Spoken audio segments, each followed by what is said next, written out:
गुरु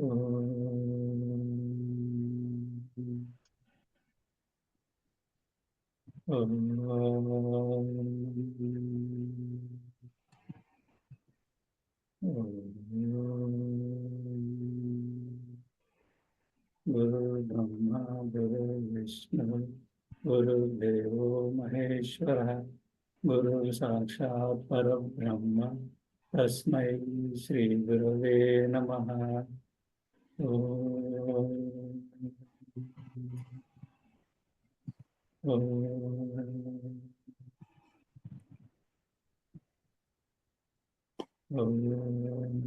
शांति शांति शांति।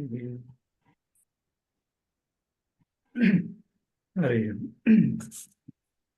అందరికీ నమస్తే. నమస్తే మాస్టర్స్. మన మన మనం దేని గురించి, ఒక విషయం గురించి మనము విచారణ చేస్తున్నామండి కదా. ఒక విషయం గురించి విచారణ చేస్తున్నాం. ఏమిటా విషయం గురించి, ఏ విషయం గురించి మనం విచారణ చేస్తున్నామంటే హూ యామ్ ఐ అనే విషయం గురించి మనము విచారణ చేస్తున్నాం అన్నమాట. అంటే నేను ఎవరు అనే విషయం గురించి విచారణ చేస్తున్నాం. మనము పోయినసారి ఆదివారం క్లాస్లో విచారణ చేసాము. కొంత చేసి కొంత లాజికల్, అంటే ఒక లాజికల్ కన్క్లూడ్కి నేను ఫలానా అనేది ఒక స్థితికి వచ్చామన్నమాట. వచ్చేసి అంతటితో ఆపేసాము. సో దానికి ఈరోజు మనం ఏం చేద్దామంటే ఇంకా కొంత మన విచారణని కొనసాగిద్దాం. విచారణ అంటే ఎంక్వైరీ చేయడం, అంటే నేను ఎవరు అనేది ఎంక్వైరీ చేద్దాం. అంటే ఎందుకు దీన్ని ఎందుకు పట్టుకొని మనం ఎంక్వైరీ చేస్తున్నామంటే సో అన్ని రకాల జ్ఞానానికి కానివ్వండి, అన్ని రకాల మన మనసులో వచ్చే ఆలోచనలు కానివ్వండి, లేకపోతే మనలో వచ్చే అన్ని మార్పులకి దాని మీద ఉండే ప్రభావం, అంటే మన యొక్క ప్రభావానికి అన్నిటికీ కారణము నేను ఎవరు అని అర్థం చేసుకునే దాని మీద ఆధారపడి ఉంటుందన్నమాట. అంటే దీన్ని మనం కరెక్ట్గా అర్థం చేసుకున్నాం అనుకోండి, అంటే కరెక్ట్ ఎఫిషియెంట్గా మనం అర్థం చేసుకోగలిగితే సో వాటిని మనం ఇంకా ఈజీగా మనం ఫేస్ చేయడానికి, అంటే మనకి రోజు మనం చేసుకునే జీవితంలో వచ్చేటువంటి మంచి కానీ చెడు కానీ వాటన్నిటిని మనం ఈజీగా యాక్సెప్ట్ చేయడానికి మనకు తేలికైపోతుంది అనమాట. ఆ విషయం గురించే మనం ఏం చేస్తున్నామంటే ఈ విషయం మీద విచారణని కంటిన్యూ చేద్దాం ఈరోజు కూడా. అయితే ఈరోజు ఏం చేద్దామంటే, ఈరోజు నేను కొంత డయాగ్రామ్స్ ప్రిపేర్ చేశాను కొంచెం ఈజీగా అర్థం అవడం కోసము. అవి నేను మీకు నా స్క్రీన్లో షేర్ చేస్తాను. షేర్ చేసి తద్వారా మనం ఏంటంటే మన విచారణని ఇంకా కొంచెం ఈజీగా అర్థం చేసుకోవడానికి ప్రయత్నం చేద్దాం. నేనేం చేస్తానంటే ఇప్పుడు నా స్క్రీన్ని షేర్ చేస్తాను మీకు, చూడండి ఒకసారి. ప్రస్తుతానికి ఈ కింద ఈ లెఫ్ట్ సైడ్ ఉన్న పేర్లన్నీ మర్చిపోండి కాసేపు. ప్రస్తుతం ఇక్కడ మనం ఏం ఎంక్వైరీ చేస్తున్నామో దాని మీద ఫోకస్ చేయండి. సో అయితే ఇక్కడ చూసినట్టయితే మనకి పిక్చర్లో ఇక్కడ మనకి లెఫ్ట్ సైడ్ ఒక సన్లైట్ ఉంది. సన్లైట్ ఏంటంటే జస్ట్ ఒక సింబల్ అనమాట. అంటే అది సూర్యుడు, అదొక కాంతి అనేది కాకుండా ఒక ప్రకాశం అనేది మనం దాన్ని అలాగ భావిద్దాం. ఈ లెఫ్ట్ సైడ్ ఉన్నటువంటి ఈ పిక్చర్ని. సో ఈ మధ్యలో ఉన్నది ఏంటంటే మనం అనమాట, అంటే హ్యూమన్స్ ఎవరైనా కావచ్చు. అంటే హ్యూమన్సే కావక్కర్లేదు, it can be any animal అనమాట. వేరే ఏ ప్రాణి అయినా కావచ్చు ఈ మధ్యలో ఉన్నది.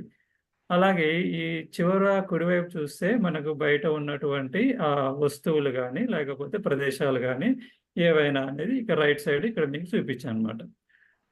తర్వాత పైన ఇక్కడ మైండ్ అని చెప్పి ఎందుకు రాశానంటే సపరేట్గా అది మనకి కనపడదు, మనకి ఇంటర్నల్గా ఉంటుంది కాబట్టి దాన్ని సపరేట్గా ఇక్కడ నేను ఒక బాక్స్లో అలా మెన్షన్ చేశాను అనమాట. ఇప్పుడు మనము ఏం చేద్దామంటే మన విచారణ, అంటే మన అనాలిసిస్, మన ఎంక్వైరీని కొనసాగిద్దాం. అంటే నేను ఎవరు అనే దాని మీద కొనసాగిద్దాం. సో మనం చివరి క్లాస్లో ఏమని చెప్పుకున్నామంటే సాధారణంగా మనలో 2 రకాల శక్తులు ఉంటాయని మనము విచారణ చేసి తెలుసుకున్నాం. అంటే ఒక శక్తి ఏంటంటే మనలో ఉన్న ఒక శక్తి ఏంటంటే ఒక శక్తి ఉంటుంది. అది ప్రాణశక్తి. ఆ ప్రాణశక్తి ద్వారానే మనం ఏం చేస్తున్నామంటే బయట ఉన్న ప్రపంచాన్ని చూడగలుగుతున్నాం. సో, ఇది మనందరికీ అనుభవమే. దీంట్లో ఎటువంటి అనుమానం లేదు. సో, మనలో ఉన్న ప్రాణశక్తి ద్వారా బయట ఉన్న ప్రపంచాన్ని చూడగలుగుతున్నాం. అంతే గదండీ! సో, మనలో ఉన్న ప్రాణశక్తి ఉపయోగించుకొని, సో, మనలో ఉన్న ఒక ఆహ్, అవయము ద్వారా ఏం జేస్తున్నాము, మన జ్ఞానాన్ని సంపాదించుకుంటున్నాము. అంటే సపోజ్ కన్ను ద్వారా చూస్తున్నాము. అలాగే ముక్కుందనుకోండి, ముక్కు ద్వారా వాసన తెలుసుకుంటున్నాము. అలాగే నాలుక ద్వారా మనము పలానా రుచి అనేది తెలుసుకుంటున్నామనమాట. ఇలాగా మనలో ఉన్న సకల అవయవాలు అంటే మన జ్ఞానానికి సంబంధించిన జ్ఞానేంద్రియాలంటారు గదండీ! ఆ జ్ఞానేంద్రియాల ద్వారా మనం ఏం చేస్తున్నామంటే బయట ఉన్నటువంటి ప్రపంచాన్ని తెలుసుకుంటున్నాం. అంటే ఆ జ్ఞానేంద్రియాలకు కావాల్సిన ప్రాణశక్తి మనలో ఉంది. ఓకే.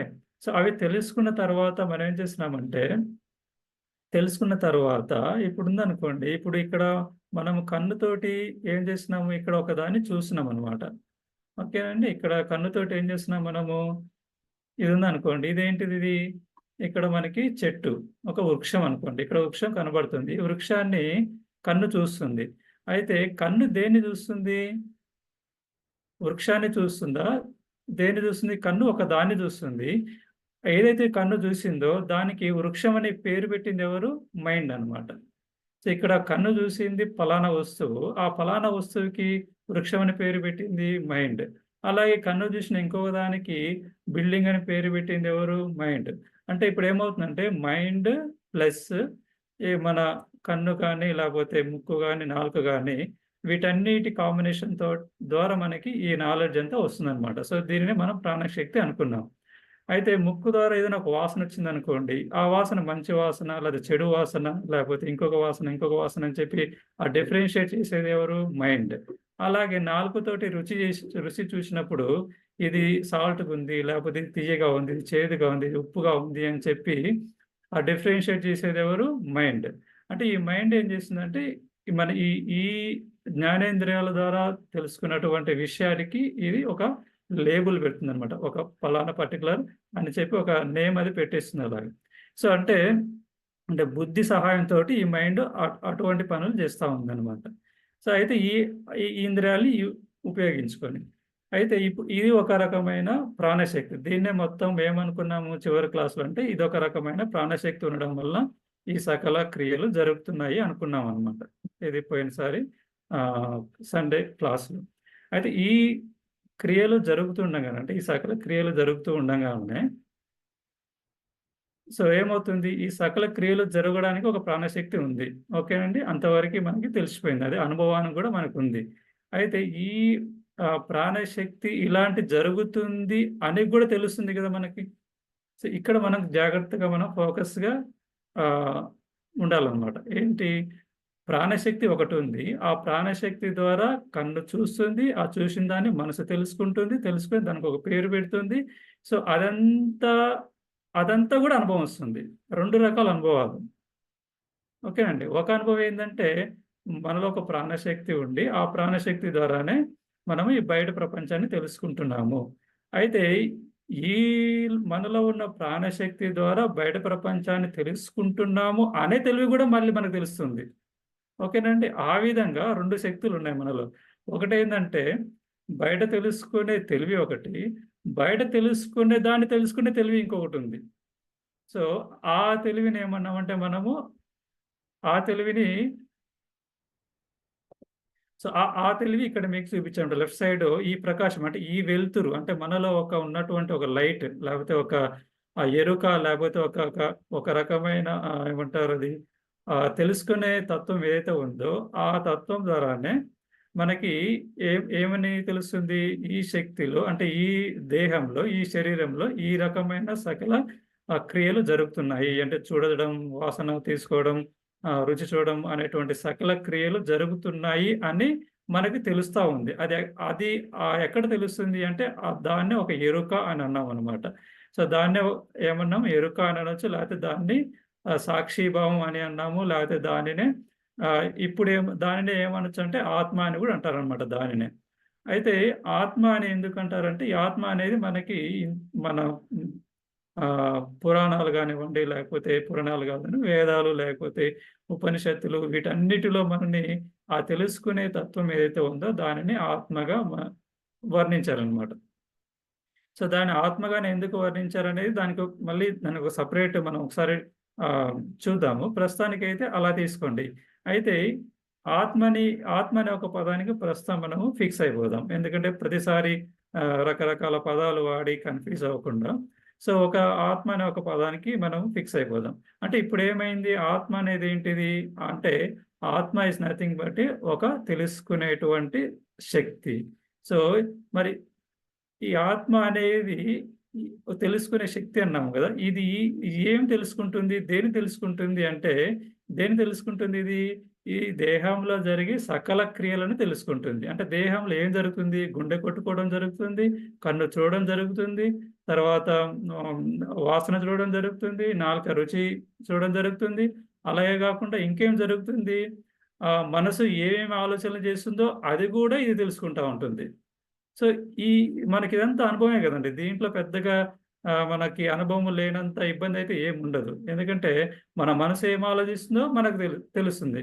ఆ తెలిసిన దానినే మనము ఆత్మని సెపరేట్‌గా ఒక పక్కన అలా పెట్టుకొని ఆహ్, మనం దాన్ని ఎంక్వైరీ చేస్తున్నామనమాట. సో, ఇప్పుడు ఈ విధంగా ఏందంటే మనకి 2 రకాల శక్తులున్నాయి. ఒకటేందంటే, ఇక్కడ జరిగే సకల క్రియలు జరిగే ప్రాణశక్తి ఒకటి, వాటిని తెలుసుకునే తెలివి శక్తి. అంటే దాన్నే మనం ఏమనుకున్నామంటే సాక్షి అని గాని, లేకపోతే ఆత్మ అని, దాన్నేమంటామంటే కాన్షియస్‌నెస్ అన్నాం. కాన్షియస్‌నెస్ అంటే ఎరుక అంటారు. దాన్ని తెలుగులో ఎరుక. అవేర్‌నెస్ అంటారు దాన్ని. అంటే అవేర్‌నెస్ అంటే మీనింగ్ ఏందంటే తెలుసుకొని ఉండడం అన్నమాట. అంటే అలర్ట్‌గా ఉండడం అంటారు గదా! ఏం జరుగుతుంది? ప్రతి క్షణం ఏం జరుగుతుంది? అంటే ఎక్కడ ఏం జరుగుతుంది? మన దేహంలో ఏం జరుగుతుంది? దేహం అంటే అన్నీ ఇంక మనసు, తర్వాత కళ్ళు, చెవులు, ముక్కు ప్రతి ఒక్కటి బాడీలో. ప్రతి ఒక్కటి ఏం జరుగుతుందని అన్ని అలా కాన్షియస్‌గా అలా తెలుసుకునేటువంటి ఈ తెలివి అనే శక్తి ఉంది గాబట్టి, ఈ శక్తికి మనం ఇన్ని రకాల పేర్లు పెట్టుకున్నాము. సో, దీనికే ఇంకొక పేరు గాడ్ అనే ఇంకొక పేరనమాట. అయితే చూద్దాం. గాడ్ అనేది ఎలా అనేది తర్వాత చూద్దాం. ప్రస్తుతానికి అలా ఉంచండి. సో, ప్రస్తుతానికి ఏందంటే దీనికి ఆత్మ అనే ఒక పేరుతోటి ఫిక్స్ అయిపోదాం. ఓకేనండి. సో, ఇది ఇంతవరకి ఒక ప్రక్రియ అన్నమాట. ఇది కొంత ఎంక్వైరీ. మన హూ యామ్ ఐ అని నేనెవరు అనే దాని మీద ఎంక్వైరీ. అంటే నేను ఈ ప్రాణశక్తి కాదు. అంటే ఈ తెలుసుకునే ఈ కళ్ళు నేను గావు, బాడీ నేను గాదు. తర్వాత కన్ను చూస్తుంది ఆ చూపు నేను గాదు. మరి నేనెవరంటే ఈ చూపుని చూసే సాక్షి ఎవరైతే ఉన్నారో అది నేనన్నమాట. ఈ నాలుక ఏ రుచిని చూస్తుందో, ఆ రుచిని తెలుసుకునే సాక్షి నేను. ఈ మనసు ఏం ఆలోచిస్తుందో, ఆ ఆలోచనను తెలుసుకునే సాక్షి నేను. దానికే మనం ఆత్మ అని పేరు పెట్టుకున్నాం. ఓకేనండి. సో, ఇది ఓవరాల్‌గా మన సబ్జెక్ట్ అనమాట. నేను ఎవరని తెలుసుకునేదానికి సబ్జెక్ట్. అయితే ఇదయిపోయిన తర్వాత దీన్ని ఒక ఎగ్జాంపుల్ తీసుకొని చెప్దాము. ఎగ్జాంపుల్ తీసుకున్నట్టయితే ఇప్పుడు ఇక్కడ చూడండి. మనం నిత్యం చూసేది మన ఇంట్లో మనకి ఎలక్ట్రిసిటీ వస్తుంది. ఓకేనండి. సో, ఎలక్ట్రిసిటీ వస్తున్నప్పుడు ఎలక్ట్రిసిటీ ఎక్కడ మనకి ప్రకటమవుతుంది? ఎలక్ట్రిసిటీ మనం డైరెక్ట్‌గా తెలుసుకోగలుగుతామా? తెలుసుకోలేం. కదండీ! ఎలక్ట్రిసిటీ తెలుసుకోవాలంటే మనకి ఏదైనా ఎలక్ట్రిసిటీ బల్బ్‌లో కన్నా రావాలి, ఫ్యాన్‌లో కన్నా రావాలి, రిఫ్రిజిరేటర్‌లో కా రా రా రా అన్నా రావాలి. లేదంటే ఏదో ఒక గ్యాడ్జెట్ అన్నమాట. ఏదో ఒక ఎలక్ట్రానిక్ గ్యాడ్జెట్‌లోకి, ఎలక్ట్రానిక్ వస్తువులోకి ఎలక్ట్రానిక్ పరికరంలోకి ఆహ్, విద్యుత్ ప్రవహించినప్పుడే మనకి ఆ విద్యుత్ ఉంది అనే అనుభవం వస్తుంది. అలాగే ఇంతకుముందు దాంట్లోకి పోతే మనకి ఎప్పుడొస్తుంది?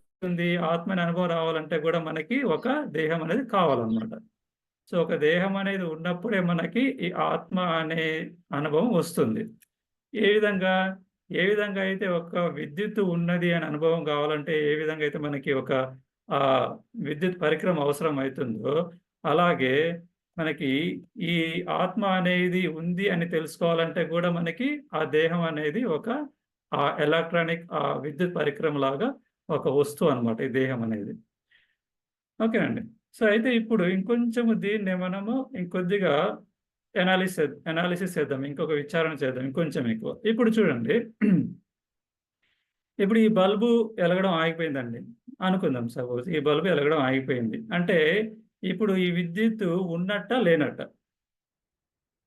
ఈ బల్బు వెలగడం ఆగిపోయింది. విద్యుత్తు ఉన్నట్టా? లేనట్టా? చెప్పండి. లేదు. జస్ట్ ఉన్నట్టా లేనట్టా? లేనట్లే. లేనట్లని మీరు అన్నారు. ఈ బల్బు వెలగడం ఆగిపోయింది. కానీ ఫ్యాన్ తిరుగుతుంది. ఇప్పుడు చెప్పండి. మ్యూట్ లో ఉన్నారు అనిత మాస్టర్. బల్బు కూడా ఫెయిల్ అవ్వచ్చు కదా, బల్బు అది కూడా ఫెయిల్ అవ్వచ్చు. బల్బు ఫెయిల్ అయింది. అదే వెలగట్లేదంటే కారణం అదే. ఏందంటే బల్బు ఫెయిల్ అయింది అనుకోండి. సో, బల్బు ఫెయిల్ అయింది. సరే, సరే మీరన్నట్టు బల్బు ఫెయిల్ అయింది. ఇప్పుడు విద్యుత్ ఉన్నట్టా లేనట్టా? అందరూ అన్‌మ్యూట్ చేసుకోండి. ఓపెన్‌గా మాట్లాడండి. ఇదేందంటే మనం అందరూ కలిసి విచారణ చేద్దాం. ఒక్కళ్ళు కాకుండా. ఓకే. సో, ఇప్పుడు విద్యుత్తు ఇక్కడికొచ్చిందండి. బల్బులోకొస్తుంది. కానీ బల్బు వెలగట్లేదు. ఇప్పుడు అంటే బల్బు వెలగట్లేదంటే విద్యుత్ ఉన్నట్టా? లేనట్టా? ఉన్నట్టే. ఉన్నట్టే. కాపోతే మనకి దాన్ని ఆ విద్యుత్తుని హోల్డ్ జేయడానికి అంటే దాన్ని నింపుకోవడానికి కావలసిన శక్తి ఈ పరికరంలో లేదు. ఇప్పుడు చూడండి. ఇప్పుడు ఈ బల్బు వెలగట్లేదు. ఫ్యాన్ తిరగట్లేదు. రిఫ్రిజిరేటర్‌లోకి పవర్ రావట్లేదు. ఎలక్ట్రిసిటీ రావట్లేదు. ఇప్పుడు విద్యుత్ ఉన్నట్టా? లేనట్టా? ఉన్నట్టే. ఉన్నట్టే. ఇప్పుడు గూడా ఉన్నట్టే. ఎందుకంటే మనకి ఇవి ఎన్నైనా ఉండొచ్చు. ఇలా ఇన్ఫినిటీగా ఇక్కడ ప్రస్తుతానికి అర్థం కావడం కోసం ఇక్కడ 3 పెట్టామనమాట. కానీ ఇక్కడ ఎన్నైనా అలా మనం ఎన్నైనా పెట్టుకో 1,00,000 కోట్లు ఎన్నైనా పెట్టుకుంటూ పోవచ్చనమాట. సో, అన్నీ పని చేయనప్పుడు కూడా మనం ఏమంటున్నాం విద్యుత్ ఉంది అని అంటున్నాము. కానీ కానీ మనకి అనుభవానికి రావట్లేదు. అనుభవానికి రానంత మాత్రాన లేదు అని అనకూడదు. ఓకేనండి. సో, అది మనం బేసికల్‌గా అర్థం చేసుకునే ప్రిన్సిపల్ ఏందంటే, నాకు అనుభవానికి రావట్లేదు. ఆత్మ నాకు అనుభవానికి రావట్లేదు. కాబట్టి అది లేదు అని అనడానికి లేదు. సో, అనుభవానికి ఎందుకు రావట్లేదని క్వెషన్ చేసుకొని, దాని మీద మనం ఎంక్వైరీ చేస్తే మనకి అది అనుభవానికి వస్తుందనమాట. సో, దీన్ని మనం ఇంకొంచెం ఆహ్, ఇంకొంచెం దీన్ని మనం అయితే ఇప్పుడు ఇంకొంచెం వేరే ఎగ్జాంపుల్ తీసుకొని చూద్దామండి. ఇప్పుడు ఇది చూడండి. ఇది మీకు కొంచెం ఇంట్రెస్టింగ్ ఉంటది. సో, ఇప్పుడు ఇక్కడ పైన ఉన్నదేంటండి? బంగారం. ఓకేనా? సో, ఇక్కడ బంగారం ఉంది. అంటే ఓన్లీ బంగారం అన్నమాట. ఇక్కడ బంగారం ఉంది. ఈ బంగారం ఇక్కడ ఏముంది? ఆభరణం. ఆభరణం ఉంది. అయితే ఇది ఏ ఆభరణం ఇది? దీంట్లో ఏముంది? ఇదొక బంగారం. ఆభరణం ఉంది. బంగారం ఉంది. ఇక్కడ ఒక ఆభరణం ఉంది. ఇక్కడొక ఆభరణం ఉంది. అంటే ఇంతకుముందు చెప్పిన విద్యుత్ అన్నదానికి ఇంకొక ఎగ్జాంపుల్ తీసుకొని మనం చూస్తున్నాం అనమాట. అంటే విషయం మనకి ఈజీగా తేలికగా అర్థం అవ్వడం కోసం. అంటే వీటిల్లో ఉన్నదేంటిదంటే 3 ఆభరణాలున్నాయి. 3 ఆభరణాలు ఉన్నదేంటిది? బంగారం. 3 ఆభరణాలు ఉన్నది బంగారం. కానీ మనం దీన్ని ఎలా చూస్తున్నాము? బంగారంగా చూస్తున్నామా? ఆభరణాలుగా చూస్తున్నామా? ఆభరణాలు లాగా చూస్తున్నాం సార్. ఆభరణాలుగా చూస్తున్నాం అనమాట. ఇప్పుడు కొంచెం మనం వెనక్కెళ్ళిపోదాం. సో, ఇప్పుడు మనము ఈ 3 పరికరాలు ఉన్నాయనుకోండి. 3 కాబట్టి ఇక్కడ ఒక 100 పెట్టుకోవచ్చు. మనకి స్క్రీన్‌లో పట్టదు కాబట్టి 3 పెట్టాననమాట. సో, ఈ 3 తిరుగుతా ఉన్నాయనుకోండి. సో, ఈ మూడిట్లో మనం ఈ లైట్‌లో ఏం చూస్తున్నాం? కాంతిని చూస్తున్నాము. ఫ్యాన్‌లో గాలిని చూస్తున్నాము. రిఫ్రిజిరేటర్‌లో వచ్చే చల్లదనాన్ని చూస్తున్నామనమాట. కానీ మనం ఏం చూస్తున్నాం? ఏం మిస్ అవుతున్నాము? విద్యుత్తుని మిస్ అవుతున్నాం. విద్యుత్తుని వదిలేసి ల్ అంటే యాక్చువల్‌గా ఏదైతే ఉందో దాన్ని వదిలేసి లేని దాన్ని చూస్తున్నాం అనమాట. ఎలాగైతే ఇక్కడ మనము ఆహ్, ఒరిజినల్‌గా వాస్తవంగా ఉన్న బంగారం వదిలేసి దీన్ని నెక్లెస్, దీన్ని ఆహ్, గాజులు లేకపోతే కంకణము, దీన్ని బ్రేస్‌లెట్‌గా ఎలా అనుకుంటున్నామో, అలాగే మనం ఏం చేస్తున్నామంటే ఇక్కడ ఉన్న విద్యుత్తుని వదిలేసి ఈ పరికరాలను చూస్తున్నాం అనమాట. అలాగే మనం ఇక్కడ ఏం చేస్తున్నాము? ఉన్న ఆత్మను వదిలేసి శరీరాన్ని చూస్తున్నాం మనం. అర్థమైందా మాస్టర్స్? ఉన్న ఆత్మను వదిలేసి మనం ఏం చేస్తున్నాం? శరీరాన్ని చూస్తున్నాం. శరీరాన్ని అంటే ఆహ్, మన శరీరం అంటే ఏముంది? చేతులు, కాళ్ళు మనకి ఇదనమాట. సో, దాని మీద చూడడం అంటే మీనింగ్ ఏంది? ఆ శరీరమే నేను అనే భావనలో ఉంటున్నామనమాట. దాన్నే చూడడం అంటే అదే అర్థం. సో, శరీరం అనే ఆ భావనలో ఉంటున్నాము. యాక్చువల్‌గా మనం ఉండాల్సిన భావన ఏది? ఏ భావనలో ఉండాలి మనము? సాక్షి అనే భావనలో ఉండాలి. అంటే ఆత్మ అనే భావనలో ఉండాలి. ఆ ఆత్మ అంటే ఏంటిది? ఇంతకుముందు మనము విచారణ చేసాం గదా! ఎలా విచారణ చేసాము? ఆత్మ అంటే అది ఆహ్, ఒక తెలుసుకునే శక్తి. ఏమి తెలుసుకునే శక్తి? ఈ శరీరంలో జరిగే సకల క్రియలను తెలుసుకునే శక్తి. అది ఆత్మ అంటే. ఇప్పుడు ఇదే విషయాన్ని ఇక్కడికొద్దాం మాస్టర్స్. సో, ఇక్కడ చూడండి. ఇక్కడ ఇంకొంచెం అదే ఇంతకుముందు చూపించిన పిక్చర్‌లోనే ఇక్కడ ఈ వెలుగు, ఈ పైన కనబడుతుంది వెలుగనమాట. వెలుగే నేను ఇలా చూపించాను మీకు. సో, ఈ వెలుగు అన్ని శరీరాల్లో ఉంది. అంటే పురుష శరీరం కావచ్చు, స్త్రీ శరీరం కావచ్చు, సకల ప్రాణుల శరీరాలు కావచ్చు. సో అన్ని శరీరాలలో ఈ వెలుగు ఉందన్నమాట. సో ఈ వెలుగు ద్వారానే ఈ ఈ సకల ఆహ్, ప్రాణులు అంటే వాటి యొక్క మనుగడ అనేది జరుగుతా ఉంది. సో అయితే మనము జనరల్‌గా బయట ఎలా ఉంటుంది మనకి, సో ఈ సకల ఆహ్, ఆహ్, జీవాలు గూడా ఎలా ఉంటాయంటే జనరల్‌గా అంటే మనకి ఈ ఈ జీవాలనేవి జస్ట్ మనకేందంటే మనుషులే కాదు, ఈ వేరే ప్రాణులలో గూడా ఇటువంటి ఆత్మే ఉంటుందని చెప్పడానికి సింబాలికల్‌గా నేను ఇలాగా ఈ యానిమల్స్ పిక్చర్ ఒకటి పెట్టాను. సో, ఇప్పుడు మనలో ఈ శక్తి వస్తున్నప్పుడు అయితే ఇప్పుడు ఇది ఇలా ఉంచండి. సో, ఇది ఇలా ఉంచినప్పుడు ఇంకొకటి మనము సో, ఇది అర్థమైంది కదా మాస్టర్స్. అంటే ఇక్కడ ఈ స్క్రీన్‌లో ఉద్దేశ్యం ఏందంటే, సో, అన్ని రకాల మనుషులు అన్ని రకాల మనుషులు గానియండి, అన్ని రకాల ప్రాణులలో గాని సో, ఉండేటువంటి అంటే తెలుసుకునే ఆ గుణం ఏంటి అనేది ఈ సాక్షి, ఈ ఆత్మ. అయితే ఈ తెలుసుకుని ఈ ఆత్మ ఏదైతే అన్నామో అది మనిషికి వచ్చినంత అనుభవము వేరే ప్రాణులకి రాదనమాట. వాటికి ఆ శక్తి లేదు. ఆ అనుభవం ఎవరికి ఎక్కువొస్తుంది? ఏమైనా మనుషులకే ఎక్కువొస్తుందనమాట. ఆ అనుభవం మనుషులకి వస్తుంది. తెలుసుకునే గుణం గూడా మనుషులకే ఉంటుందనమాట. సో, అంతవరకి అయితే మనకి ఎటువంటి అనుమానం ఉండకూడదు. ఇప్పుడు ఇంకొంచెం ముందుకెళ్ళి మనము దీన్ని ఇంకా ఎంక్వైరీ చేద్దాం. అయితే ఇప్పుడు చూడండి మాస్టర్, ఇప్పుడు ఎగ్జాంపుల్ తీసుకుందాము. ఇప్పుడు ఈ బంగారమే తీసుకున్నామనుకోండి. సో, ఈ నగ ఉంది. అంటే ఈ ఆభరణం ఉంది. ఈ నెక్లెస్ ఉంది. ఈ నెక్లెస్ ఎక్కడి నుంచి వచ్చింది మాస్టర్? బంగారం నుంచి వచ్చింది. అంతే గదండీ! బంగారం నుంచి వచ్చిన నెక్లెస్ ఇది. అంటే ఇప్పుడు మీకు ఇదెలా కనబడుతుంది? బంగారం వేరు, నగ వేరుగా కనబడుతుంది గదా! హ్మ్. అవునా? అంటే పిక్చర్‌లో ఇక్కడ స్క్రీన్ మీద చూపించాం కాబట్టి అలా కనబడుతుంది. కానీ ఈ ఇక్కడ పైన కనబడుతున్న బంగారపు ఈ ఏదైతే ఈ బిస్కెట్ గాని ఏదైతే ఉందో దీనినే మనము ఆహ్, కంసాలి వాళ్ళ దగ్గరికి తీసుకెళ్తే దీనినే వాళ్ళు వేడి చేసి వాళ్ళు ఏదో చేసి ఇలా తయారు చేస్తారు. లేదా దీనినే వాళ్ళు ఏం చేస్తారంటే గాజు కింద తయారు చేస్తారు. లేదా దీనినే వాళ్ళు ఇలా బ్రేస్లెట్ కింద తయారు చేస్తున్నారు. ఓకేనా మాస్టర్? ఇప్పుడు మనకి అంటే ఈ నగలు అంటే ఏదైతే ఇక్కడ ఆభరణాలు ఉన్నాయో, ఈ ఆభరణాలు రాకముందు ఉన్నదేంటిది మాస్టర్? బంగారం. సో, ఆభరణాలు వచ్చిన తర్వాత ఉన్నదేంటిది? బంగారం. బంగారం. ఈ ఆభరణాలు కరిగిచ్చిన తర్వాత వచ్చేదేంటిది? బంగారమే. అదే బంగారమే. అంటే ఇప్పుడు చూడండి, ఆభరణాలు పుట్టక ముందు ఉన్నది బంగారం.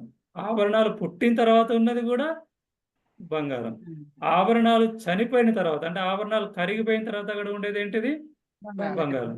అంటే నిత్యకాలం అంటే అన్ని వేళలా ఎనీ టైమ్ మీరు ఏ టైం అయినా తీసుకోండి. ఎప్పుడు మీకు ఎల్లవేళలా ఉండేదేంటిది? బంగారం. మధ్యలో వచ్చిపోయేయి ఏంటి? ఆభరణాలు. మధ్యలో వచ్చిపోయేయి ఏంటి?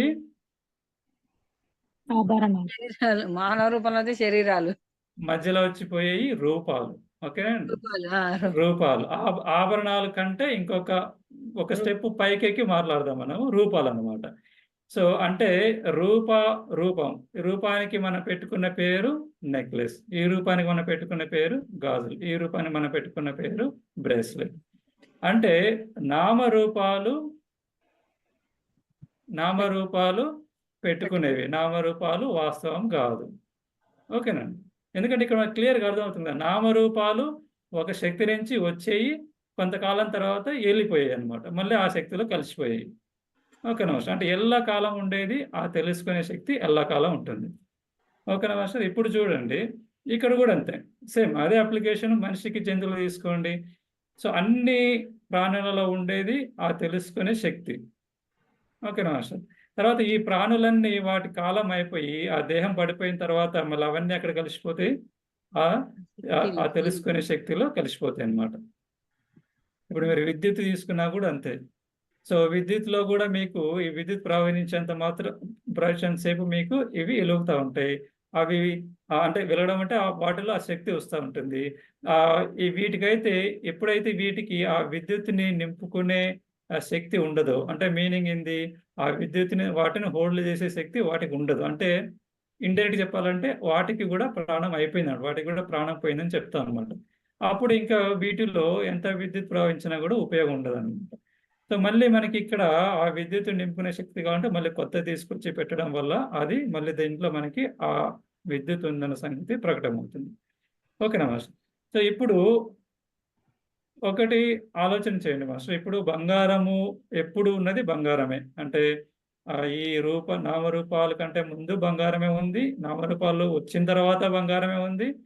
నామరూపాల తర్వాత కూడా అంటే అవి కరిగిపోతే మళ్ళీ ఉండేది బంగారమే.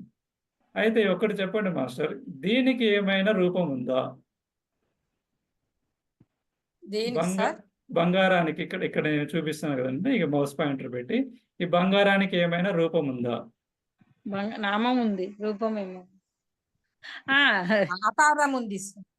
దీనికి ఆకారం అంటే ఆకారం మనము ఈ బంగారం ఇదే ఆకారంలో ఉంటుందా అంటే ఉండదు కదా. మనం ఏ ఆకారంలో పెట్టుకుంటే ఆ ఆకారంలో ఉంటుంది. ఆకారంలోనే ఉంటుంది. మన బంగారం ఒక రౌండ్ షేప్ లో పెట్టుకున్నాం అనుకోండి, రౌండ్ ఒక అంటే బంగారపు కానం అంటారు కదా, బంగారపు బిల్ అంటారు కదా, ఆ రూపంలో కూడా ఉండొచ్చు. అంటే ఇక్కడ మనకు చూపించడానికి అలా చూపించాను. బంగారాన్ని ఒక బిస్కెట్ లాగా లేదా బంగారాన్ని ఒక ముద్దలాగా అలాగే ఏ రూపంలో చెప్పి మన బంగారాన్ని కరిగించి ఆ రూపంలో పెట్టుకోవడం అనమాట. అంటే నిజానికి బంగారానికి రూపం ఉందా? లేదు. లేదు. కొన్ని బంగారానికి పేరు ఉందా అంటే అది మనం పెట్టాము పేరు అని చెప్పి, అంటే దీనికి రూపం అయితే లేదు. సో అలాగే మనము కొంచెము వెనకకి వస్తే ఇప్పుడు ఈ ఆత్మ అని అంటున్నాము కదా, ఈ ఆత్మ అనే దానికి రూపము ఉండదు. దీనికి అంటే ఇదేంటిది తెలుసుకునేటువంటి ఒక శక్తి, దీనికి ఒక రూపం ఉండదు. సో అయితే మనకి ఈ దేహము ఉన్నంత కాలం అంటే దేహంలో ప్రాణశక్తి ఉన్నంత కాలము ఈ ఆత్మ అనే శక్తి ప్రకటమవుతూ ఉంటుంది, అంటే తెలుస్తూ ఉంటుంది అన్నమాట.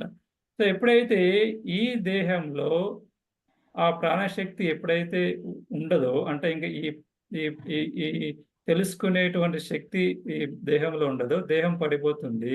అప్పుడు ఈ ఆత్మ అనేది ఉంటుంది. కాకపోతే ఈ ఆత్మ ఉన్నది అని తెలుసుకునే దేహం మాత్రమే ఉండదు. ఆ విధంగా ఈ ఆత్మ అనేది ఎల్లప్పుడూ నిత్యం అన్నమాట. ఎప్పుడు కూడా సకల కాలాలు అంటే అన్ని కాలాల్లో మీరు ఏ టైం తీసుకోండి, ఎప్పుడు తీసుకున్నా కూడా మనకి ఇది నిత్యంగా ఉంటుంది అన్నమాట. సో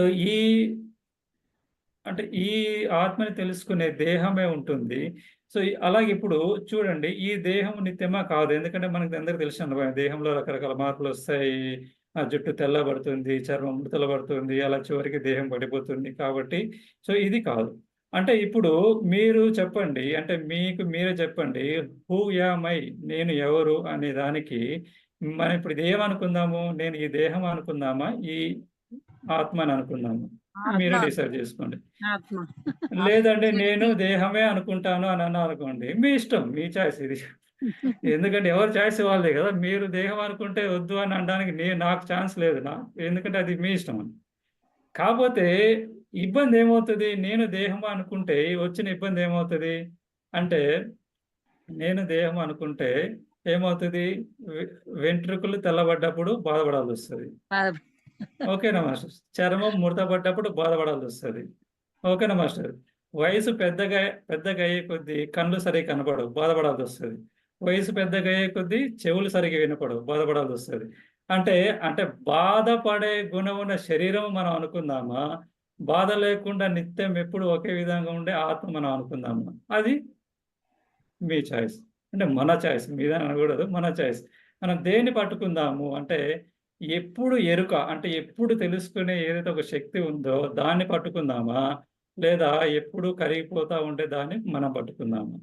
సో అది మనం ఆలోచించుకోవాలి. అంటే ఎప్పుడు ఏదైతే ఎల్లకాలము నిత్య నూతనముగా నిత్య ఆనందముగా ఉండేది ఏదైతే ఉందో దానిని మనం పట్టుకుంటే నిత్యము ఆనందంగా ఉండడానికి మనకి అవకాశం ఉంటుందన్నమాట. ఎందుకంటే ఈ సాక్షి అంటే ఈ ఆత్మ అనే ఈ శక్తిలో ఏమని తెలుస్తుంది? మనసు బాధపడుతుంది అని తెలుస్తుంది. దీనిలో మనసు అంటే సుఖంగా ఉందని తెలుస్తుంది. కానీ దీనికి ఆ సుఖం బాధతో దీనికి సంబంధం ఉండదు. ఇది ఏమైనా ఈ మనసు ఎటువంటి ప్రభావాలకు గురి అవుతుందని తెలుసుకుని ఆనందంగా ఉండడమే తప్పిస్తే వీటితోటి ఇది ఎప్పుడు అటాచ్మెంట్ పెట్టుకోదన్నమాట. ఓకే, ఇది మనసు బాధపడుతుంది కాబట్టి నేను కూడా బాధపడాలి, నో, అట్లా ఉండదు. మనసు సుఖంగా ఉంది, నేను సుఖంగా ఉండాలి, అట్లా ఉండదు. దీని ఈ ఆత్మ యొక్క తత్వం ఏంటంటే ఇక్కడ జరిగే సకల ఈ దేహంలో జరిగే సకల క్రియలని తెలుసుకునే తత్వమే ఈ ఆత్మ. సో దీనినే మనము సాక్షి అంటాము. అయితే మనకి వేదాలలో ఇవన్నీ వాడతారు, ఆత్మ అని వాడతారు, సాక్షి అనే పదం కూడా వాడతారు, కాన్షియస్ అని కూడా వాడతారు. ఎక్కువగా వాడేది ఆత్మ అనే పదం వాడతారు అనమాట.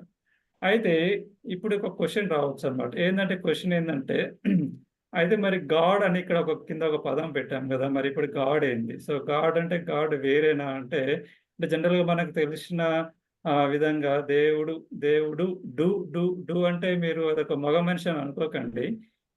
దేవుడు లేకపోతే దేవత, అందుకే నేను ఇంగ్లీష్లో గాడ్ అని రాశాను అనమాట. అది ఏదైనా కావచ్చు. అయితే ఇప్పుడు మనం ఎప్పుడైతే ఆ దేవుడు అన్నామో అయితే మనకు తెలిసినది ఏంది? దేవుడు కానీ దేవత అంటే ఎప్పుడు నిత్య నూతనంగా ఎప్పుడు ఆనందంగా ఉండే ఒక స్వరూపం అనేది మనకు తెలిసిన ఒకటి అనమాట. అంటే ఈ పురాణాలు ఇవన్నీ చూస్తే రకరకాలుగా ఉంటాయి, అది కొంచెం పక్కన పెట్టండి. అయితే ఆ ఎప్పుడు నిత్య నూతనంగా ఆనందంగా ఉండేది ఏదైతే ఉందో దానినే గాడ్ అని అంటారు అనమాట. సో అయితే ఇప్పుడు మరి అదేంటి ఇప్పుడు ఈ ఆత్మ అనే గాడ్ అంటున్నారు ఏంది అంటే ఇప్పుడు నేను ఆత్మ అని అనుకున్నాను కదా, మరి నేనే దేవుడు అవుతానా అంటే ఎస్. సో ఏదైతే ఆత్మ అని నేను అనుకున్నామో so you are the god అనమాట. సో కాకపోతే మనకేంటంటే అలా అనడానికి ఒక రకమైన భయం అని కానివ్వండి, లేకపోతే ఒక రకమైన ఏమంటాము ఒక ధైర్యం లేకపోవడము, లేకపోతే ఒక రకమైన అవేర్నెస్ లేకపోవడము, ఒక రకమైన అంటే అంతకుముందు వేరే వేరే వేరే వేరే రకరకమైనటువంటి ఒక రకమైన భావం మనసులో ఒక రకమైన భావజాలం ఉండబట్టి మనం ఏంటంటే so I am the god అనే దాన్ని మనము స్వీకరించడానికి కొంచెం ఆలోచిస్తూ ఉంటాం అన్నమాట. సో ఇప్పుడు చూడండి, మనం ఎంతసేపు ఇప్పుడు ఎంక్వైరీ చేసాము, ఒక అరగంట సేపు ఎంక్వైరీ చేసాము. సో ఒక అరగంట సేపు మనము ఒక ఎంక్వైరీ అంటే ఒక విచారణ చేస్తే ఏమైందండి? ఆత్మ గాడ్లో పరమాత్మలో కలిసిపోయింది. అంటే ఆత్మ పరమాత్మలో కలిసిపోయిందా లేదా ఆత్మే పరమాత్మ అని తెలుసుకుందా? ఏది కరెక్ట్ చెప్పండి? ఆత్మే పరమాత్మ అని తెలుసుకుంది. అంటే ఎంక్వైరీ చేశాం, జస్ట్ ఎంక్వైరీ చేయడం వల్ల ఏమైంది? ఆత్మే పరమాత్మ అని తెలిసింది. అంటే కలిసిపోవడం అనేది ఒక రకమైన అర్థము. సో అంటే తెలుసుకోవడమే కలిసిపోవడం అలాగనమాట. దాన్ని ఆ విధంగా తెలుసుకోవడం అంటే ఆత్మ పరమాత్మలో కలవడం అంటే అర్థం ఏంటంటే ఆత్మే పరమాత్మ అని తెలుసుకోవడం. అంటే అర్థం ఏంటంటే ఆత్మ వేరు, దేవుడు వేరు కాదు. ఏదైతే మనం ఆత్మ అని అనుకుంటున్నామో అంటే ఏదైతే నేను అని అనుకుంటున్నామో అదే దేవుడు అని తెలుసుకోవడం అనమాట. సో ఇది ఎలాగంటే ఇప్పుడు ఇలా తెలుసుకోలేదు, పోనండి ఇలా తెలుసుకోలేదు, నేను వేరు దేవుడు వేరు అనుకున్నాం అనుకోండి, కాసేపు అలా అనుకుందాం. సో ఆత్మ వేరు దేవుడు వేరు అని వేరు వేరుగా అనుకుందాం. ఇది అనుకుంటే అప్పుడు ఏమవుతుందంటే ఇప్పుడు ఒక చిన్న ఎగ్జాంపుల్ ఒక చిన్న ఉదాహరణ చెప్తాను చూడండి మాస్టర్. ఇప్పుడు ఎలాగంటే మనకి ఇంట్లో ఏదో ఒక రూమ్లో ఒక మూలన ఈ ఒక షేరింగ్ కాసేపు ఆపేస్తాను మాస్టర్, ఎందుకంటే మళ్ళీ మీకు చూద్దాం మాస్టర్. ఇప్పుడు మనకి రూమ్లో ఏదన్నా ఒక చోట ఒక మూలన ఒక చిన్న తాడు ఉంది అనుకోండి మాస్టర్, చిన్న తాడు చుట్టుకొని ఉంది. అయితే ఆ తాడు ఏంటంటే మనకి చుట్టుకొని ఉండి అక్కడ మనకి లైట్ సరిగా లేదనమాట, కాంతి సరిగా పడట్లేదు, చీకటిగా మబ్బు చీకటిగా ఉంది. అంటే బహుశా మీ అందరికీ తెలిసే ఉంటుంది ఉదాహరణ, మళ్ళీ ఒకసారి చెప్తున్నాను అనమాట మీకు, విన్నా మళ్ళీ ఒకసారి వినండి. అయితే మనం సపోజ్ నిద్రలో లేచినప్పుడు లేకపోతే సడన్గా చూసేసరికి మనకి ఆ తాడుని చూస్తే మనకి ఎటువంటి భ్రాంతి కలుగుతుంది? జనరల్గా మనకి ఆ పాము అనే భ్రాంతి కలుగుతుంది, సర్పం అనే భ్రాంతి కలుగుతుంది. ఎందుకని భ్రాంతి కలుగుతుంది అంటే జనరల్గా మనిషి యొక్క హృదయం ఎలా ఉంటుందంటే భయపడడానికి రెడీగా ఉంటాడు అనమాట. మనిషి ఎవరైనా భయపెడితే భయపడడానికి రెడీగా ఉంటాడు అనమాట. అందుకే ఆ తాడుని చూడడానికే చూడంగానే మనకి ఆ భయం అనేటువంటి భావంతో పాము, ఎందుకంటే పాము అనే భయం కదా, కాబట్టి పాము అనే భావం కలుగుతుంది. సరే అది వదిలేసేయండి. అయితే ఇప్పుడు మనకి పాముని అనుకుంటున్నాము. అయితే ఇప్పుడు మనము ఏమి చేయాలి అంటే ఏమి చేస్తే మనకు ఇప్పుడు అది పాము అనే భయం పోతుంది అంటే 2 రకాలు ఉంటాయి చూడండి.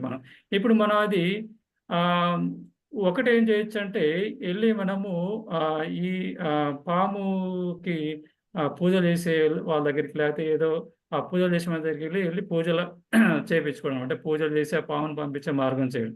సో పూజారిని పిలిపించుకోవడం, లేదంటే వాస్తు శాస్త్రం లేదా ఇంకొకరి మన జాతకాలు చూపించుకునే వాళ్ళ దగ్గరికి వెళ్ళడం. అంటే రకరకాలుగా మనం ఏం చేస్తాము, అక్కడ ఉన్నదాన్ని తెలుసుకోకుండా మనం ఏం చేస్తూ ఉంటాము, బయట ఎక్స్టర్నల్‌గా బయట ఉన్నటువంటి ఆ ప్రదేశాలకు వెళ్ళి అది పోగొట్టే ప్రయత్నం చేస్తూ ఉంటాం. సో బయట ఎళ్లి ఎంతసేపు మనం ఎన్ని ప్రయత్నాలు చేసినా అది పోతుందా? అలాగే ఉంటుందా? సో అది అలాగే పోదు. ఉండాలి. అవును. అది పోదు. ఎందుకంటే అక్కడ లేదు గదా పోవడానికి. అవునా మాస్టర్? అక్కడ ఉన్నది తాడు. కానీ మనం ఏమనుకుంటున్నాము, దాన్ని పాముగా అనుకోని బయట ఎన్నో పూజలు, లేకపోతే ఎన్నో రకాల యజ్ఞాలు ఇవన్నీ చేస్తా ఉన్నాం పోవడానికి. ఎన్ని చేసినా గూడా అది పోదు. ఎందుకంటే అక్కడ లేదు కాబట్టి పోదు. అయితే ఇప్పుడు మళ్ళొకసారి నేను స్క్రీన్ షేర్ చేస్తాను మాస్టర్, ఒక్క నిమిషం. చూడండి, తెలుసుకోకపోతే వచ్చే ఇబ్బంది ఏమవుతది అంటే ఆహ్, తెలుసుకోకపోతే వచ్చే ఇబ్బంది ఏమవుతది? నేను ఆత్మని తెలుసుకోకపోతే ఇంకా మనం ఏమని తెలుసుకుంటాము? అయితే నేను మనసు అని తెలుసుకుంటాం. మనసు అని తెలుసుకుంటే ఏమి ఇబ్బందవుతది? మనసులో వచ్చే రకరకాలటువంటి ఆహ్, ప్రభావాలకి మనము లోను కావాల్సొస్తది. అంటే మన మనసులో సుఖం వచ్చినా దాన్ని ఎంజాయ్ చేయాల్సుంటది. లేదు, దుఃఖం వచ్చినా దాన్ని మనము అనుభవించాల్సొస్తదనమాట. ఎందుకని? అంటే మనం తెలుసుకోలేదు గాబట్టి. మనం తెలుసుకోకుండా మనము ఆహ్, కరెక్ట్‌గా తెలుసుకోలేదు. అంటే రాంగ్‌గా తెలుసుకున్నాం. తప్పుగా తెలుసుకొని ఉండడం వల్ల వచ్చేటువంటి ఇబ్బందనమాట. కాబట్టి అంటే ఎప్పుడైతే మనము కరెక్ట్‌గా తెలుసుకొని, అంటే మనం సాక్షిగాని, ఆత్మను సాక్షిగా అంటే మనము సా ఆత్మ అనేది ఎప్పుడైతే తెలుసుకుంటామో, అప్పుడేమవుతదంటే మనకి ఈ బయట జరిగేటువంటి ఆహ్, ఈ రకరకాలటువంటి ఆహ్, ఏదైతే అజ్ఞానం అంటే రకరకాల ఈ క్రియల మీద మనకి ఒక ఏమంటారు, ఒక పట్టు వస్తుందన్నమాట. పట్టు అంటే మనకి ఈజీ అయిపోతుంది. ఓకే, ఇవన్నీ జరుగుతూ ఉంటాయి. కాబట్టి మనం వీటితోటి వీటి మీద మనము రాగం పెట్టుకోవాల్సిన అవసరం లేదు. వీటి మీద మనము ఎటువంటి ఆహ్, ఆలోచన చేయాల్సిన అవసరం లేదు. సో వీటి పని వీటి చేసుకుపోతుంది. మనం ఏం చేద్దాము, సాక్షిగా చూస్తూ ఉందాము. సో అటు అనేటువంటి ఒక భావనలో ఉండిపోతామనమాట. ఉండిపోయి ఏం చేస్తామంటే నిత్యము మనము ఆనందంగా ఉండగలుగుతాం. సో అయితే ఇప్పుడు ఈ నిత్యం ఆనందంగా అంటే ఆ నిత్యము ఆనందంగా ఎక్కడ ఉండగలుగుతాము అంటే, ఎక్కడ ఉంటారు? మనం ఇప్పుడు ఎక్కడైతే ఉన్నామో అక్కడే ఉండగలుగుతాం. అంటే మనం ఇప్పుడు ఎక్కడ కూర్చున్నామో అక్కడే నిత్యం ఆనందంగా ఉండగలుగుతాం. ఎలా ఉండగలుగుతున్నాము అంటే, సో నేను ఏదో అది కరెక్ట్‌గా మనము సరిగ్గా తెలుసుకోగలుగుతున్నాం కాబట్టి, అప్పుడు మనకేంది, దీనిలో వచ్చే ఇటువంటి రకరకాల అటువంటి ప్రభావాలు, రకాల చేంజెస్ తోటి మనకి ఎటువంటి అటాచ్‌మెంట్ ఉండదు. కాబట్టి మనము నిత్య ఆనందంగా ఉండడానికి వీలవుతుందనమాట. అయితే ఇప్పుడు ఈ నిత్య ఆనందంగా మనం ఇక్కడ ఉంటున్నప్పుడు, మనము బయటికి ఆనందం కోసం బయట వెతకాల్సిన అవసరం ఉంటుందా? అంటే ఉండదు ఆబ్వియస్‌గా. ఎందుకంటే ఈ మనమే నిత్య ఆనందం అయినప్పుడు, నిత్య ఆనందంగా మనం ఇక్కడ ఆనంద స్వరూపమే మనం అయి ఉన్నప్పుడు, మనం బయటికెళ్తే ఏముంటుంది? ఏముండవు. బయటికెళ్తే మనకి ఎలాగ ఈ వృక్షాలు అంటే సృష్టి, తర్వాత బిల్డింగ్స్, రకరకాలటువంటి మార్కెట్ ప్లేసు, రకరకాలటువంటి ఆహ్, టెంపుల్స్ గాని ఇలా ఉంటాయి తప్పిస్తే, అల్టిమేట్‌గా ఆ ఆనందం ఎక్కడ ఉంటుంది? మనలోనే ఉంటుంది. ఆత్మలో కాబట్టి మనము ఆనందం కోసం బయట ప్రయత్నం చేయాల్సిన అవసరం అనేది ఏమి ఉండదనమాట. అంటే మనం ఉన్న చోటే మనం ఇప్పుడు ఎక్కడైతే ఉన్నామో అక్కడే ఉండి ఆ ఆనందాన్ని మనము మన స్వరూపానికి తెచ్చుకోవచ్చు. దాన్ని మనం ఆనందంగా ఉండొచ్చు. అది ఎంతసేపు ఆనందంగా ఉంటారు అంటే, మనం ఆత్మ, ఎంతసేపు మనము ఈ సాక్షి, ఎంతసేపు నేను వీటిని చూస్తూ ఉన్నాను అని ఆ భావనలో ఎంతసేపు మీరు ఉండగలిగితే అంతసేపు మనం ఆనందంగా ఉండొచ్చు. అది 24 అవర్సా? లేకపోతే 7 అవర్సా? లేకపోతే ఒక వారమా? 2 వారాలా? లేకపోతే ఒక సంవత్సరం మొత్తమా? అనేది మన ఇష్టం. ఎంతసేపు ఉండాలనేది మన చేతిలో ఉందన్నమాట. సో బయట మనము వేరే దానికి మనము ప్రయత్నం చేయాల్సిన అవసరం ఉండదు. ఉండాల్సిన అవసరం లేదు. అంటే మనకి బయట మనం ఎందుకు ప్రయత్నం చేస్తామంటే, నేను ఈ ఆత్మ అని తెలుసుకోవడానికి. అంటే ఆత్మ ఏంటిది? అంటే నేను ఈ శరీరంలో, ఈ దేహంలో ఈ ఆత్మని ఏ విధంగా వేరేగా ఉన్నాను అంటే అనే తేడా తెలుసుకోవడానికే మనం బయట ఆహ్, వేరే గురువులని, వేరే వేరే వేరే వాటిని మనము అప్రోచ్ అవుతాం తప్పిస్తే, ఒకసారి మనకి అనుభవానికి వచ్చిన తర్వాత మనకి ఇంకా మన ఎక్కడికి మన ఉన్న చోటనే ఉండి ప్రతి క్షణం, ప్రతి నిమిషం మనము ఆనందంగా ఉండొచ్చనమాట. ఇది ఇంతవరకు అంటే మనకి కొంత విచారణ అనమాట. అంటే ఏదైతే మనం ఆత్మ అని అనుకున్నామో చివరి క్లాస్‌లో, దాన్ని కొంచెం ఏందంటే నేను కొన్ని ఉదాహరణలతోటి మీకు ఈజీగా అర్థం అవ్వడం కోసం దాన్ని మనం ఒక విచారణ చేయడానికి ప్రయత్నం చేశాం. దానినే మనము ఏమనుకున్నామంటే గాడ్ అని కూడా అనుకున్నాం. ఎందుకు అనుకున్నామంటే నిత్యం నూతనంగా ఏదైతే ఉంటుందో ఆహ్, అదే దేవుడు కాబట్టి దానికే మనం గాడ్ అనుకున్నాం. అంటే సో, మనం ఆత్మ అనుకున్నామో అదే గాడ్. అంటే దేవుడు అనేది మన మన నుంచి వేరేగా లేరు అనేది ఒక భావన అన్నమాట. అంటే మన హృదయము దేవాలయము. మన హృదయంలో ఉన్న ఈ తెలివి ఏదైతే ఉందో అదే దేవుడు అన్నమాట. అది తెలుసుకొని తెలుసుకోవడం ఒకటి, అనుభవానికి తెచ్చుకోవడం ఒకటి. అనుభవానికి తెచ్చుకోవడానికి కొంత సమయం పట్టొచ్చు గనక, కాకపోతే ముందు మనము ఒక ఇటువంటి ఒక ఆలోచన విధానాన్ని మనం తెలుసుకోగలిగితే, దాన్ని మనం ప్రతినిత్యము, ప్రతిరోజు దీన్ని కొంత ఆహ్, మననం చేసుకుంటా ఉంటే, రివైజ్ చేసుకుంటా ఉండి, ఇదొక ధ్యానంలాగా మనం ఒక ప్రాక్టీస్ చేసుకుంటా ఉన్నట్లయితే, అది కొంతకాలానికి మనం అనుభవానికొచ్చి కంప్లీట్‌గా ఈ ఆత్మ అనేటువంటి భావనలో ఉండిపోయి, ఆ నిత్య ఆనందాన్ని మనము అనుభవాన్ని తెచ్చుకొని అక్కడ ఉండడానికి మనకి అవకాశం ఉంటుందనమాట. అది మనకిక్కడ ఆత్మ అని చెప్పడానికి ఇప్పుడు ప్రయత్నం చేశాను మాస్టర్. సో, ఇంతటితోటి నేను ఈరోజు ఈ ప్రసంగాన్ని ముగిస్తున్నాను మాస్టర్స్. మీకు వచ్చిన సందేహాలుంటే మీరు ఫ్రీగా అడగొచ్చనమాట. Okay master. నమస్కారం మాస్టర్స్. బాగుంది. సార్ క్లాస్ చాలా బాగుంది సార్. నమస్తే. ఆత్మ గురించి వివరంగా మీరు ఎగ్జాంపుల్స్ చూపించుకుంటా చెప్పారు చక్కగా. అసలు ఆ ప్రాణశక్తి ఆ ఆత్మ అనేది లేకపోతే మనకు ఏమీ చెయ్యలేము. నేను చేశాను అంటాము. కానీ లోపల ఆత్మ ఉంటుంది కదా సార్. ఆత్మ ద్వారానే మనం చేస్తాము. మళ్ళీ నేను చేశాను అని మన దేహాన్ని పేరు పెట్టుకొని అంటుంటాం సార్. మంచిగా క్లియర్ గా అర్థమైంది సార్. మీరు ఈ ఎగ్జాంపుల్స్ తోని చెప్పడం వల్ల చాలా బాగుంది సార్. నమస్తే. ఇంకెవరైనా మీరు నేను కూడా ఒక సందేహం అడగాలనుకుంటున్నాను తప్పకుండా. మాస్టర్. సందేహాలు వెల్కమ్. ఎందుకంటే సందేహాలు ఓకే. ఎంత ఎక్కువగా అడిగితే మనకి సబ్జెక్ట్ అంత బాగా బయటకొస్తదనమాట. అయితే ఓకే. అంటే గతంలో నేను కూడా పూజలో భాగంగా ఆత్మయ పరమాత్మ అని తెలుసుకున్నప్పటికీ కూడా అక్కడ అంటే కొంచెం మనం కాన్షియస్ లో ఉండడానికి. అది ఎందుకు పెట్టుకుంటామంటే నాకు అర్థమైంది ఏంటంటే కాన్షియస్ లో ఉండడానికి.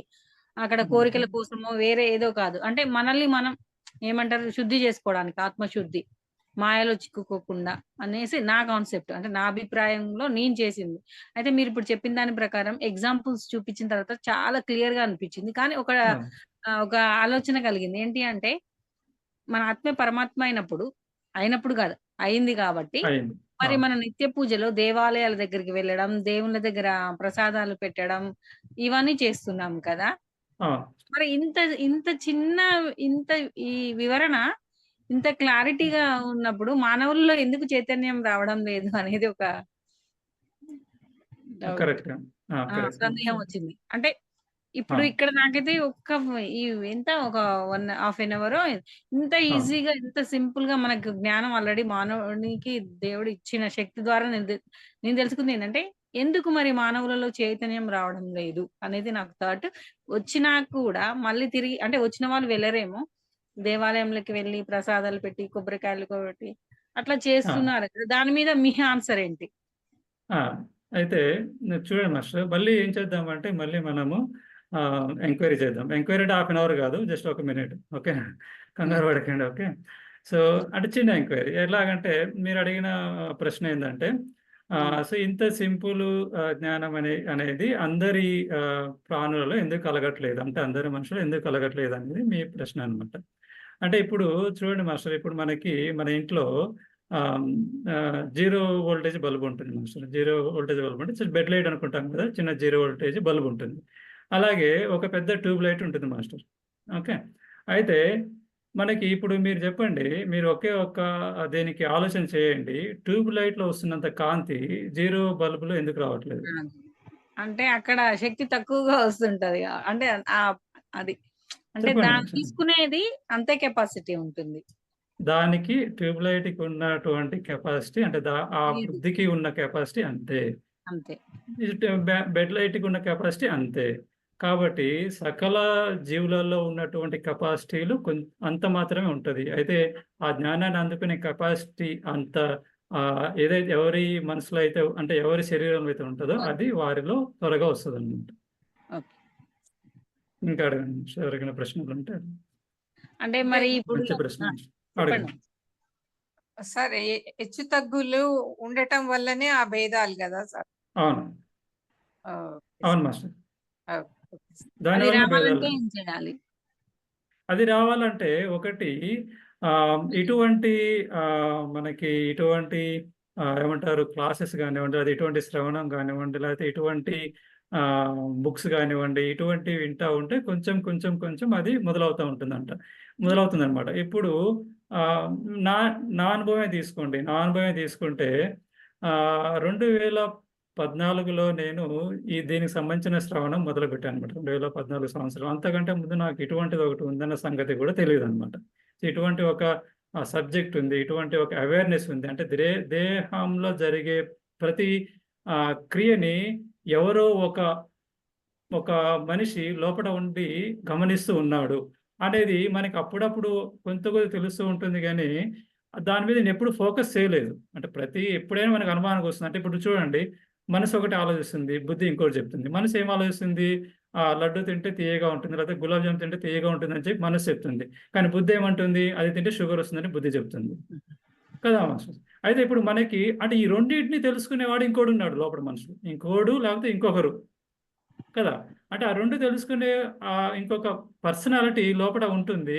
దాని మీద ఆ 2014 సంవత్సరంలో నేనెప్పుడు అంత ఫోకస్ ఉంటుందని మనకు అప్పుడప్పుడు తెలుస్తూ ఉంటుంది. కానీ అది ఏదోలే మనం పట్టించుకోలేదనమాట. అంటే నెగ్లెక్ట్ చేశాం. అది మామూలేలే అందరికి అలాగే ఉంటదని వదిలేసాం.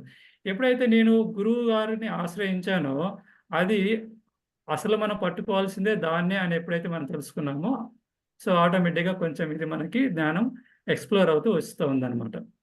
సో, ప్రతి ఒక్కరిలో అలాగొస్తుంది. ఎవరో కొంతమంది మహాత్ములలో చిన్న వయసులోనే వస్తుంది. కొంతమంది మహాత్ములలో వాళ్ళ పుట్టుకతోటే వస్తుందనమాట.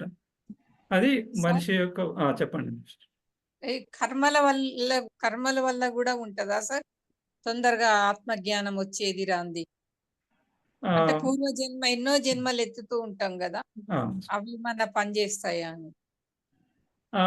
ఒకటి మంచి ప్రశ్న అడిగారు మాస్టర్. కర్మల వల్ల వస్తుందా? లేదా? అనేది మనకి ఆహ్, ఒక్క నిమిషం అనేది మీరు అడిగారు కదా! చాలా చక్కటి ప్రశ్న. మనకి ఆహ్, సో, ఇప్పుడు చూడండి ప్రతి మనిషి కూడా దేనికి రెడీగా ఉంటారు మాస్టర్? పని చేయడానికి రెడీగా ఉంటారా? జ్ఞానాన్ని సంపాదించడానికి రెడీగా ఉంటారా? ఆలోచన చేయండి. ఇప్పుడు నేనైతే అంటే సపోజ్ ఇప్పుడు వెరీ సింపుల్ ఎగ్జాంపుల్ మాస్టర్. అంటే సరే అంటే టు మేక్ ఇట్ సింపుల్ మనుషులు జనరల్‌గా పని చేయడానికి సిద్ధంగా ఉంటారు. జ్ఞానం సంపాదించడానికి చాలా తక్కువగా ఉంటారు. అయితే అది ఒక స్వభావం అది. అది కొంతమంది ఉంటారు. ఓన్లీ నాలెడ్జ్ సంపాదించడానికి రెడీగా ఉంటారు. అది వేరే సెక్షన్ వదిలేసింది. అయితే మీరడిగిన క్వెషన్‌కి ఏంటంటే కర్మ ద్వారా మనకి ఈ జ్ఞానం వస్తుందా లేదనేది మీరడిగిన ప్రశ్న. అయితే కర్మ ద్వారా ఈ అనుభవం అనేది డైరెక్ట్‌గా రాదు. సో, అంటే ఎలాగంటే ఇప్పుడు కర్మ ద్వారా మనకేమవుతుందంటే మన మనసులో ఉన్నటువంటి మలినాలు పోతాయన్నమాట. కర్మ చేయడం ద్వారా మన మనసులో ఉన్నటువంటి చెడు ఆలోచనలు, చెడు భావాలు అంటే అంతకుముందు మనం ఏవైనా ఉంటే 1 ఆర్ 2 ఉన్నా లేకపోతే ఎక్కువున్నా, తక్కువున్నా అది మనిషిని బట్టి ఉంటుంది. అవన్నీ ఏందంటే మనం ఒక మంచి కర్మలు చేయడం వల్ల ఆ భావాలన్నీ పోతాయన్నమాట. సో, ఆ భావాలన్నీ పోయిన తరువాత వచ్చే మనం అవకాశం. భావాలను పోయిన తర్వాత మనం ఏం చేస్తామంటే జ్ఞానాన్ని మొదలుపెడతాం. సో, ఆ! జ్ఞానాన్ని మొదలుపెట్టిన తరువాత అప్పుడు గూడా మీకు ఆ అనుభవం అనేది జ్ఞానం అనేది మనం ఇలా ఎంక్వైరీ చేసుకుంటా పోతే జ్ఞానం వస్తా ఉంటుంది. ఆ జ్ఞానం చేస్తూ ఉండంగా అనుభవం అనేది దానంతట అదే కలుగుతుంది. ఏది మన ఆత్మ అనే జ్ఞానం అనుభవం ఎవరికి వాళ్ళకి కలుగుతుందనమాట. అది ఒకరు చెప్తే వచ్చేది కాదు. ఎలాగంటే ఇప్పుడు ఆహ్, ఇప్పుడు సపోజ్ మనం అన్నం తినే ముందు ఏం చేస్తాము? ప్లేట్ కడుక్కుంటాం. అంతేనా మాస్టర్? ఇప్పుడు అన్నం తినే ముందు ప్లేట్ మురికిగా ఉందనుకోండి, మురికిగా ఉన్న ప్లేట్లో మనం భోజనం పెట్టుకుంటామా? పెట్టుకోం. ఏం చేస్తాము? ఆ ప్లేట్‌ని ఉమ్, శుభ్రంగా కడుక్కుంటాం. అంటే మనం భోజనం చేయడానికి ఏం చేయాలి? ప్లేట్ శుభ్రంగా ఉండాలి. అంటే మన జ్ఞానాన్ని సంపాదించాలంటే మన మనసు కూడా శుభ్రంగా ఉండాలి. అంటే పాత్ర ఈ శరీరం అనే పాత్ర చెడు శుభ్రంగా ఉండాలి. మనసు అనే పాత్ర శుభ్రంగా ఉండాలి. ఆ చెడు ఆలోచనలు అనేవి ఉండకూడదనమాట. తర్వాత పాత్ర శుభ్రం అయిపోయిన తర్వాత, పాత్ర శుభ్రం అయిపోయింది కదా! నాకు ఆకలి తీరుతుందంటే లేదు. దాంట్లో భోజనం వడ్డించుకోవాలి. అంటే ఆ క్లీన్‌గా ఉన్నటువంటి మనసు పాత్రలో జ్ఞానాన్ని నింపుకుంటా ఉండాలనమాట. భోజనం ఎలాగా నింపుకున్నామో జ్ఞానాన్ని నింపుకుంటా ఉండాలి. సో, నింపుకున్న తర్వాత ఆ భోజనం గూడా ఎటువంటి భోజనం ఉండాలి? సాత్విక భోజనము. సాత్విక. సాత్విక భోజనం. మంచి ఆహారం ఉండాలి. అంటే మనం నింపుకునే జ్ఞానం గూడా మనకి ఉపయోగపడే జ్ఞానం. అంటే ఈ డైరెక్షన్‌లో తీసుకెళ్ళే జ్ఞానాన్ని నింపుకుంటా ఉండాలి. తరువాత ఆ భోజనాన్ని మనం ఏం చేస్తామంటే మనం నమిలి మనకి పొట్టలోకి తీసుకెళ్తాం అన్నమాట. అలాగే ఈ జ్ఞానాన్ని నింపుకుంటూ ఉంటుండగా ఎప్పుడైతే మనం ఈ జ్ఞానం అంతా మన డైజెషన్ అయ్యిందో, జ్ఞానం అంతా మనకి ఈ నరనరాన అలా పట్టి ఉందో, అప్పుడు మనకి ఆ అనుభవం వస్తుంది. ఏ విధంగా అయితే భోజనం అంతా అరిగిపోయి మనకి రక్తంలోకి ప్రవహించి మనకి ఎనర్జీ అయితే ఎప్పుడు వస్తుందో, అదే విధంగా ఈ నాలెడ్జ్ మనం నింపుకొని ఉన్న తరువాత మనము మనం ఆత్మ అనే అనుభవం అప్పుడు వస్తుందన్నమాట. అంటే ఇస్తుంటాం అన్నమాట. అప్పుడు ఇప్పుడు ఒకటేంది కర్మ అనేది బేసిక్ అన్నమాట. అంటే మనకి ఆత్మ అనే జ్ఞానం అనుభవానికి రావడానికి కర్మ అనేది ఫస్ట్ స్టెప్. తర్వాత జ్ఞానం అనేది రెండో స్టెప్. మూడవది ఆత్మ అనుభవం అనేది ఆటోమేటిక్‌గా ఎవరికి వాళ్ళకి జరుగుతుందన్నమాట. సో, ఈ విధంగా ఉంటుందన్నమాట.